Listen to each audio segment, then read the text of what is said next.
Okay, we are on chapter 19 of conceptual physics, vibrations and waves. And some of the topics that we'll be discussing are vibrations of a pendulum, wave description, wave speed, transverse waves, longitudinal waves, wave interference, standing waves, Doppler effect, bow waves, and shock waves.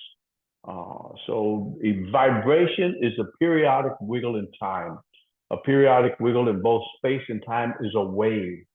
A wave extends from one place to another. Examples are light, which is an electromagnetic wave that needs no medium, and sound, which is a mechanical wave that needs a medium. As I speak, the air molecules compress. You have a compression and rarefaction of the air molecules that reach. In this case, they're reaching to the little microphones in my AirPads. If there were a listener across from me, the compression and rarefaction of the air molecules would reach the person's ears and they would hear what I'm saying. So sound needs a medium. Light doesn't. Light goes through space and it doesn't need a medium. Um, so vibration is just a wiggle in time. The airwaves, uh, whether it's television, whether it's radio, whether it's cell phones, it's just the electrons are moving back and forth on the antenna, and they generate an electromagnetic wave.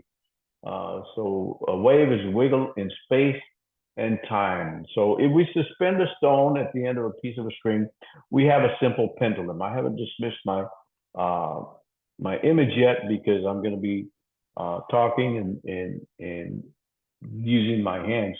The pendulum swings to and fro at a rate that depends only on the strength of the pendulum. I'm sorry, depends only on the length of the pendulum, not the strength, the length of the pendulum, and does not depend upon the mass, just as mass does not affect the rate at which a ball falls to the ground, within certain limits. I mean, if you drop a golf ball and a ping pong ball, you might get more air resistance on the ping pong ball, and they might drop at the same at a different rate. But for most two um,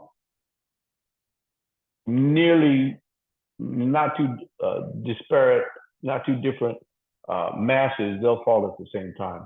Um, so let's the time to and fro, the time of one to and fro swing is called the period. The longer the length of a pendulum, the longer the period. Just as the higher you drop a ball from, the longer it takes to reach the ground. Okay, let's do uh, some demos. Well, yeah, let me switch new share, and I'm going to go to Walter Fent. We've seen him before. He has a lot of nice demonstrations. Let's reset this. I had changed it. Um, Reset. It starts off with 5, and it even calculates what is called the period. The period is how long it takes to get uh, from one side, not to the other side, but from one side to the other side and back to the original. So let's start it. And now, if you imagine this, if this pendulum were over a piece of scrolling paper, where this paper is rolling, um, as it goes back and forth, it would make this. Uh, you can see the little red dot on the sine wave. It would mark out a sine wave. As the pendulum goes back and forth, it creates a sound wave. Now, not I said a sound wave, a sine wave, a sine wave. Now let's reset it and start again. And that's okay. We're here at the top. Try to notice when it gets to this next top, and it should be 4.49 seconds. It's going to be hard to see. Well, you know what? Let's do it in slow motion, and let's start it. And oh, that may be too slow. Um, let's take off the slow motion, put it back on, off, and there. And we're 4 point. It's getting to the top. 4.49 4.49. There it is.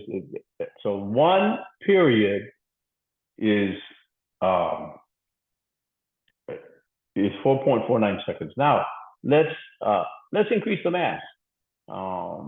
Let's reset it, and let's make it, instead of 1 kilogram, let's make it 2 kilograms. Let's double the mass, 2 kilograms, and let's take the slow motion off, reset it, and start. No, 4.49 seconds. It's the same. 4.49 seconds. What do we make it? 3 kilograms. Reset. Let's make it 3 kilograms. 3 and start. 4.49 seconds. So it's not mass dependent. It's only length dependent. And let's demonstrate that.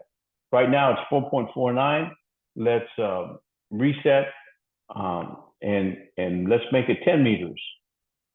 And notice the now it's 6.34. It's 6.34 seconds. And let's start it. And you can see that the sine wave is a little more spread out because the period is longer. So the period increase, the time it takes to make the complete cycle increases. Now let's go the opposite direction. Let's reset it and let's go to, let's say 2 meters, and start. And there the period is only 2.84 seconds. So with a shorter one, the period decreases. The frequency increases. It's going faster. Okay, let's go back to the PowerPoint. And let's see, where is my PowerPoint? Why don't I see it?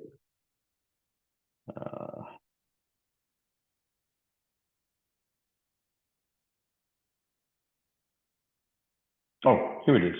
Okay, sorry about that. Okay, I think I can dismiss this now. A 1 meter long pendulum has a bob with a mass of 1 kilogram.